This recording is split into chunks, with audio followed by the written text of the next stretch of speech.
UPCL ಅವೈಜ್ಞಾನಿಕ pipeline ಕಾಮಗಾರಿಯಿಂದ ಕಾಪುವಿನ ಯರ್ಮಾಳು Moodubettu ಹಾಗೂ ಯರ್ಮಾಳು ಬೀಡು ಪ್ರದೇಶದ 106 ಎಕರೆ ಕೃಷಿ ಭೂಮಿ ಜಲಾವೃತವಾಗಿ ಇಲ್ಲಿನ ರೈತರು ಪ್ರತಿ ವರ್ಷ ಸಂಕಷ್ಟ ಪಡುವಂತಾಗಿದೆ. ಮೂಡುಬೆಟ್ಟು ಪ್ರದೇಶದ ಹಲವಾರು ರೈತರು ಲಕ್ಷಾಂತರ ರೂಪಾಯಿ ವೆಚ್ಚ ಮಾಡಿ ನಾಟಿ ಮಾಡಿದ ಭತ್ತದ ಗದ್ದೆಗಳು ಮುಳುಗಡೆಯಾಗಿದ್ದು ತೀವ್ರ ತೊಂದರೆ ಅನುಭವಿಸುತ್ತಿದ್ದಾರೆ.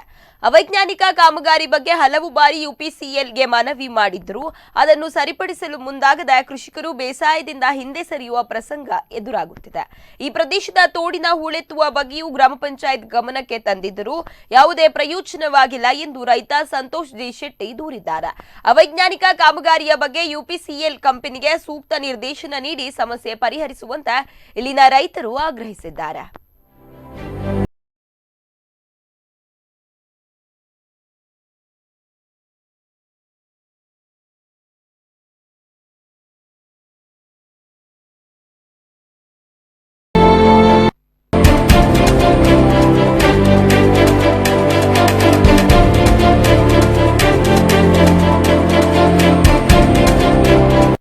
ಚಿಕ್ಕಂದಿನಲ್ಲಿ ಕೃಷಿಯಲ್ಲಿ ತೊಡಗಿಸಿಕೊಂಡಿದ್ದೇವೆ.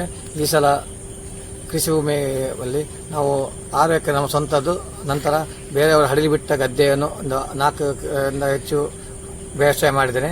ಈ ಒಂದು ಮಳೆ ಬಂದರೆ 1 ಗಂಟೆ ಮಳೆ ಬಂದರೆ ಈ ಒಂದು ಯುಪಿಸಿಎಲ್ ಕಾಮಗಾರಿಯಿಂದ ಒಂದೇ 1 ಗಂಟೆಯಲ್ಲಿ ನೇರ ಬಂದು ನಮ್ಮ ಬೇಸಾಯ ಮಾಡಿದ 8 ತಾರೀಕಿಗೆ ನೆಟ್ಟದ್ದು ಇವತ್ತಿಗೆ 10 ದಿವಸದಿಂದ ನೀರು ಹಿಡಿದಿಲ್ಲ. 8 ದಿವಸ 10 ದಿವಸ ಆಯಿತು, ನೀರು ಹಿಡಿದಿಲ್ಲ. ನಟ್ಟ ಬೆಳೆ ಎಲ್ಲ ನಾಶವಾಗಿದೆ. ಪೈಪ್ಲೈನ್ ಕಾಮಗಾರಿ ಮಾಡಿ ಅದರ ಮೇಲೆ ರಸ್ತೆ ನಿರ್ಮಿಸುತ್ತಾರೆ. ಯುಪಿಸಿಎಲ್ ಸಾಧಾರಣ ಒಂದು 5 ವರ್ಷ ಮುಂಚೆ ಯುಪಿಸಿಎಲ್ನವರು ಈ ಪೈಪ್ಲೈನ್ ಕಾಮಗಾರಿ ಮಾಡಿ ಅದರ ಮೇಲೆ ರಸ್ತೆ ನಿರ್ಮಿಸುತ್ತಾರೆ.